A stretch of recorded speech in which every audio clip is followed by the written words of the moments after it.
Welcome to the deep dive. Yeah. Today we're diving into something that pretty much every homeowner deals with at some point, plumbing. Mhm. We've got this really insightful article by Justin Wilder. He owns Wild Water Plumbing down in Jacksonville, North Carolina.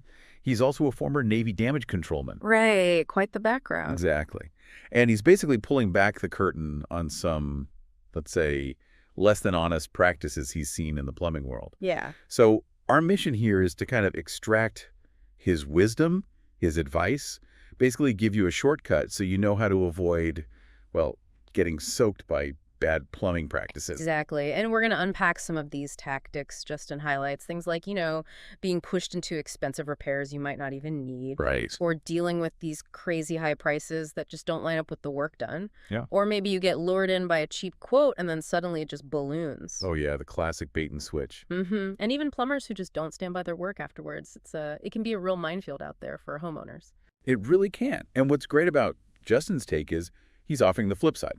His company, Wild Water Plumbing, seems to run on totally different principles. Like honesty. Honesty, clear pricing up front, no pushing unnecessary stuff, and just, a commitment to doing the job right. Sets up a nice contrast. Good versus bad, almost. Totally. Yeah. Shows you what to watch out for, but also what good, honest plumbing looks like. Okay, so let's get into the nitty-gritty. First up, upselling unnecessary repairs. That's a big one. It really is. This is where maybe a plumber exaggerates a problem or maybe even invents one to sell you on a really expensive fix. Right. Justin actually shares this pretty eye-opening story. A homeowner in his area told her entire sewer line needed replacing the cost. $30,000. Wow. 30 grand. Yeah, and they apparently showed her some vague camera image as, quote, proof. Oh, man. That would cause instant panic for anyone, I think. So what happened? Did you just pay it? Thankfully, no. She decided to get a second opinion. Smart move. Very smart. Well, the next plumber did a thorough inspection, found absolutely no cracks in the pipe. Zero. You kidding? Nope. In fact, he said the later plumbers, after doing their own camera work, kind of joked that the first guy must have just seen dollar signs flashing. Wow. That's pretty blatant, leveraging fear like that. Exactly. It just shows how vulnerable you can feel, right, when you're facing what seems like an urgent problem, especially if you don't know the technical stuff yourself. Definitely. And Justin also mentioned it's not always these huge, dramatic $30,000 jobs, right? No, absolutely not. Sometimes it's smaller scale, like suggesting you need a whole new water heater. When maybe just a small part needs replacing. Exactly. A Yeah. part that might cost, a tiny fraction of a new unit, but solves the problem just fine. So the key takeaway here for you listening is be a little wary if a diagnosis sounds maybe too dire or the quote seems way out of line. Right. Take a breath, get that second opinion, especially on big stuff. Don't feel pressured into saying yes right away. Good advice. Which kind of leads us neatly into the next point. High-pressure sales tactics, especially when you've got an emergency on your hands. Yeah, this is where some, let's say, less scrupulous folks might really try to exploit that urgency. Oh, Well, imagine a pipe bursts late at night. You're stressed. You need help now. They know that. sure. So, unfortunately, some might use that moment to jack up the price or try to sell you extra services, service plans, things you weren't even thinking about. And Justin mentioned bait and switch pricing can come into play here too. Definitely. He tells this really upsetting story about a senior citizen in Wilmington called a big plumbing franchise on a Sunday. Oh. Turned out to be a really minor fix, like 15 minutes of actual work. And the bill, let me guess. The flat rate charge plus an emergency fee came out to $638. $600 Yeah. for 15 minutes. Yep. And get this, while she's reeling from that bill, they actually tried to sell her an annual service plan. Oh, come on. That's just predatory. Well, she certainly felt, quote, completely taken advantage of. Realized that initial promise of a quick fix turned into this just exorbitant charge. Yeah. And Justin makes a really important point here. These tactics often seem to target folks who might be more trusting or maybe more vulnerable. Like seniors? Exactly. He even mentioned a state official was looking into a big plumbing chain specifically about allegations of using high-pressure sales on vulnerable adults, pushing services they didn't need. That's really disturbing. So for you listening, what's the big red flag here? What should make you pause? If they're using scare tactics, trying to make it sound like the sky is falling and pressuring you like you have to sign now or the price goes up. Right. That urgency push. Yeah, that should immediately set off alarm bells. A good, trustworthy professional. They'll explain things calmly. They'll give you time to think, especially about big repairs or signing up for ongoing plans. Okay, good heads up. Let's shift gears slightly. Talk about something maybe simpler but just as frustrating. Just plain overcharging. For basic work or for parts. Yeah, this one's pretty straightforward, but man, it can be infuriating. It's just charging way too much for routine stuff. Or marking up parts astronomically. Exactly. We've probably all seen an invoice where some tiny little part costs like $50 when you know it's maybe $5 at the hardware store. Right.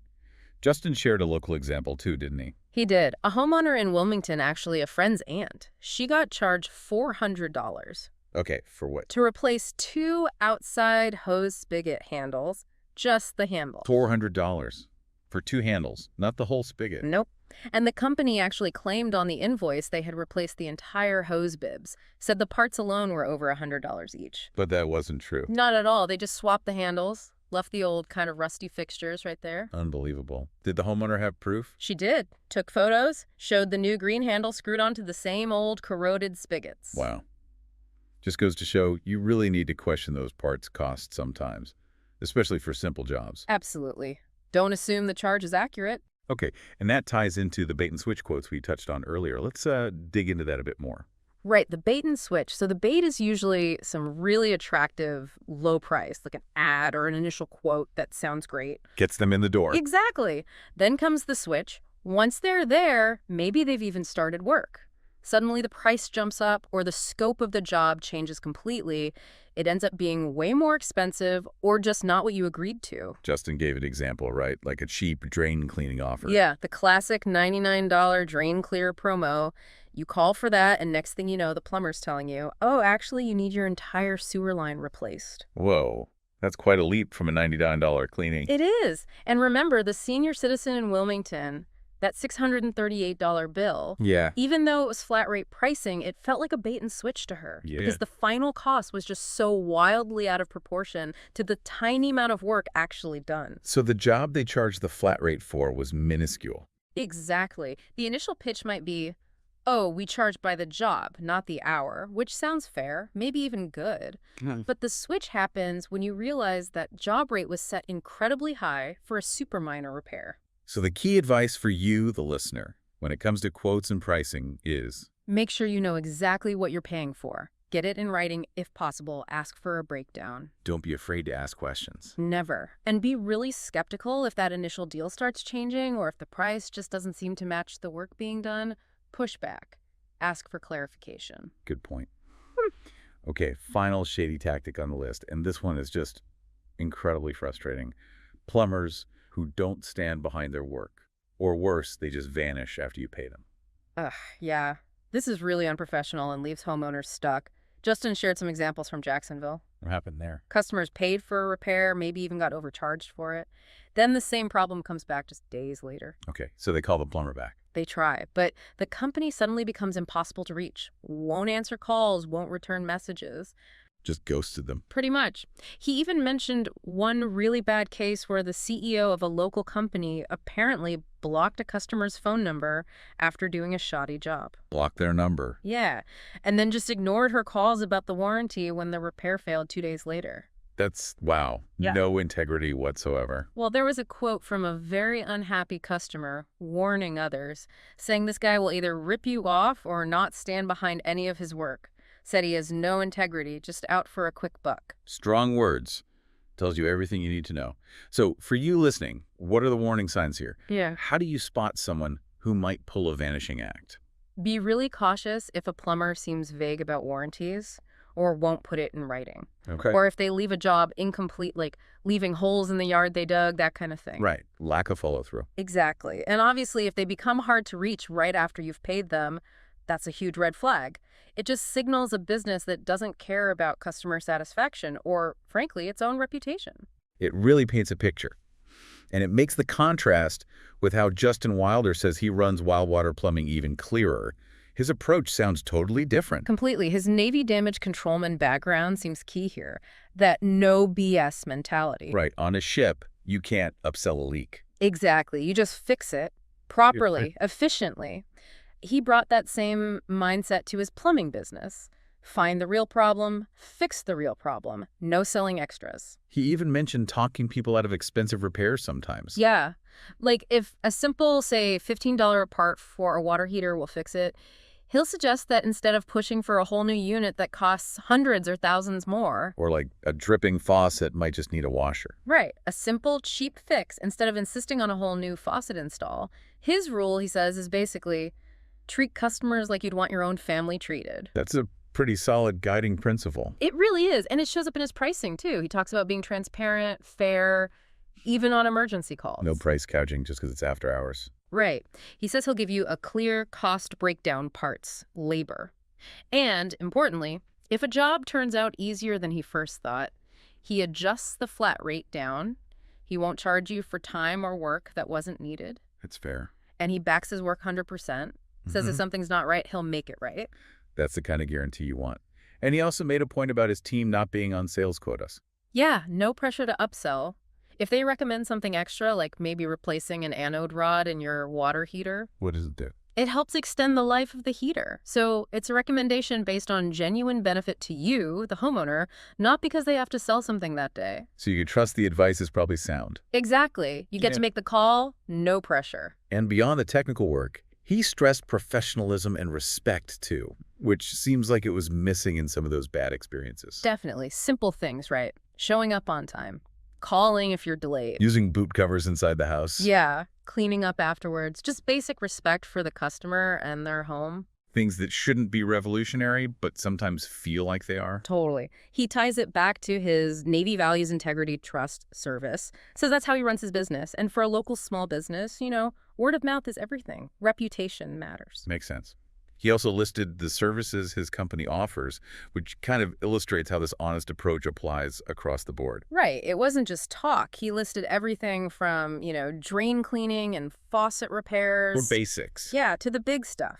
Sewer line inspections, water heater service, whole home repiping, pumps. So, the whole gamut. Pretty much, showing that whether it's a small fix or a major installation, the commitment to quality work and honesty should be there. Okay, so we've heard the horror stories, and we've heard about a better way. Let's focus on the practical advice. What concrete tips does Justin offer for you, the homeowner, to avoid getting scammed? Okay, number one, especially for big, expensive jobs, always get a second opinion. Like that $30 sewer line quote. Exactly. That's the perfect example. He stresses that good, reputable plumbers expect this. They won't be offended. And if they do get offended or try to talk you out of it... Huge red flag right there. Run, don't walk. Got it. Second opinions for big jobs. What else? Be really wary of those high-pressure sales tactics we talked about. Justin's point about hiring a plumber, not buying used car, that's spot on. Right. If someone's pushing you hard, creating false urgency, telling you to sign right now for a big repair or a service plan, just step back. Take a breath. Exactly. An honest pro will give you the info and the space to decide. Remember those stories about targeting vulnerable folks. Don't let anyone pressure you into something you're unsure about or didn't ask for. Solid advice. What other steps can you take? Demand transparency. Always. Ask lots of questions. Like what? What exactly needs doing? Why is this the best fix? Are there other options? Cheaper options. Can I get a cost breakdown, parts? Labor. And a good plumber won't mind explaining. Not at all. They should answer clearly, patiently. If someone gets evasive or annoyed by your questions, that's another warning sign. Makes sense. And Justin also suggests ask to see the problem, if you can. And if they replace parts, ask to see the old ones. Ah, like with those hose dib handles, seeing the old ones would have blown their story. Exactly. It's a simple check that can save you money and keep people honest. Practical tip. What about checking them out beforehand? Credentials, reputation. Oh, absolutely crucial. Check if they need a license in your area, like in North Carolina they do. Verify it if you're unsure. Okay. And definitely look at online reviews. Ask for references, especially for local guys. Now, look, every business might get a bad review now and then. Sure, nobody's perfect. Right. But look for patterns. Lots of complaints about overcharging, unnecessary work, bad communication, not showing up. Those are red flags. And conversely, look for positive patterns too. Yes. Positive reviews mentioning honesty, fair pricing, reliability, good communication. Those are great signs you've found someone trustworthy. Okay, and one last scenario. The plumbing emergency. Water spraying everywhere, panic setting in. What's the advice then? Key thing, don't panic. Or try not to. Trust your gut. Easier said than done I sometimes. know. But scammers rely on that panic. So take a deep breath. Try to assess, can you turn off the main water valve? That often stops the immediate crisis. Buys you some time. Exactly. Buys you time to think, maybe make a quick call or two to compare emergency rates if possible. If a quote sounds crazy high, even in an emergency, it's okay to say, I need a minute. Can you ask for just a temporary fix? Absolutely. Ask, can you just stop the leak for now? That way, you can schedule the permanent, possibly expensive repair later after you've had time to get other quotes without the immediate pressure. That's really smart. So all this advice, it really comes down to finding someone you can actually trust, right? That's the bottom line. Justin really emphasizes how valuable it is to find a plumber you trust, someone you can build a relationship with over time. The go-to person. Yeah. His goal, he says, is to be that plumber for people in his area. The one you call for everything, knowing you'll get honest service. The one you feel good about recommending to your neighbors, your family. That kind of trust isn't built overnight. No, it's built on consistent integrity, quality work, fair dealing. Okay, so let's wrap this up. To summarize our deep dives into Justin Wilder's insights, what are the main takeaways for you listening? Well, first, just be aware that these shady tactics are out there. The upselling, the high pressure, the overcharging, bait and switch, not backing up work. Know what they look like. Forewarned is forearmed. Exactly. But more importantly, empower yourself. Use the tools. Get second opinions. Push back against pressure. Demand transparency. Ask questions. Check credentials. Check reviews. And in emergencies, try to keep calm and use your judgment. And the good news, as Justin's own business shows, is that finding honest, reliable plumbers is possible. Absolutely. They are out there. Look for the ones who value clear communication, fair prices, and building that long-term trust with you. Right. So on that note, here's maybe a final thought for you to chew on. Think about your own experiences with home service pros, plumbers, electricians, whoever. What does real trust actually look like in those relationships? Maybe this discussion encourages you to, I don't know, vet your providers a bit more carefully next time, or just reflect on past experiences with this new perspective. Good food for thought. Thanks for joining us for this deep dive.